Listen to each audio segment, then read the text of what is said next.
మనకి ఈ ఔత్సాహిక యువతరం ఉంటారు గదా! ఒక్కసారి ఈ యువకులు రాష్ట్రంలో 2 తెలుగు రాష్ట్రాల్లో కూడా మీరేదో కనిపెట్టాలనుకుంటారు గదా! ఈవెన్ సోషల్ మీడియా ఇన్‌ఫ్లుయెన్సర్స్ కానీ, మీ మీ ఏరియాలో ఉన్నటువంటి వాళ్ళు. మీ ఊరికి మంచినీళ్ళు సరఫరా ఎక్కడి నుంచి జరుగుతోంది? ఆ సరఫరా చేస్తున్న ట్యాంకులు ఎలా ఉన్నాయి? ఒకటి హెడ్ క్వార్టరు. హెడ్ క్వార్టర్ నుంచి వాటర్ ట్యాంకులకొచ్చి, ట్యాంకుల నుంచి వస్తుంటాయి. అది కాలనీలకా, ఏరియాలకి. ఆ ట్యాంకులు పైకెక్కండి. ఎక్కి ఆ లోపల ఎలా ఉన్నాయో చూడండి. పాచిగా ఉన్నయ్యా? చెత్తతో ఉన్నదా? పైన రాళ్ళతో ఉన్నయ్యా? దాని నిండా మట్టితో ఉందా? గుంటూరులో ఇట్లాంటిది పరిశీలిస్తే టోటల్‌గా 46కి గాను 10కి పైగా కప్పులు పగిలిపోయి ఉన్నాయి.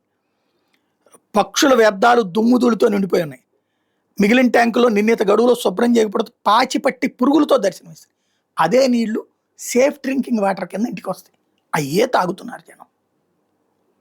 అది వాటిటి వల్ల రోగాలొస్తాయి అనుకుంటున్నటువంటోళ్ళు, ఈ రోడ్ల పక్కన సేఫ్ డ్రింకింగ్ వాటర్ అని భూగర్భంలో నుంచి వచ్చే నీళ్ళని తీసి, కాస్త మినరల్ చేసి దాన్ని ఏం లేదు ఓ రకంగా దాన్ని శుభ్రం చేసి ఇచ్చేటటువంటి చోట్ల డబ్బాలు కొనుక్కొని తీసుకుపోతున్నారు. ఒక్క గుంటూరు కాదు, రాష్ట్ర వ్యాప్తంగా 2 తెలుగు రాష్ట్రాలు అట్లాగే ఉంది. ఒక్కసారి ఈ ప్రభుత్వాలకి చీమ కుట్టినట్టు కూడా ఉండదు. అందరూ ఇన్‌ఫ్లుయెన్సర్స్ కళ్ళు తెరిచి ఒక్కసారి ఆ ప్రదేశాలని విజువలైజ్ చేసి చూపెడితే అప్పుడు కాస్త ప్రభుత్వాలకి ఉంటది. ప్రజలకి మనం ఏదైనా న్యాయం చేసిన వాళ్ళం అవుతాం.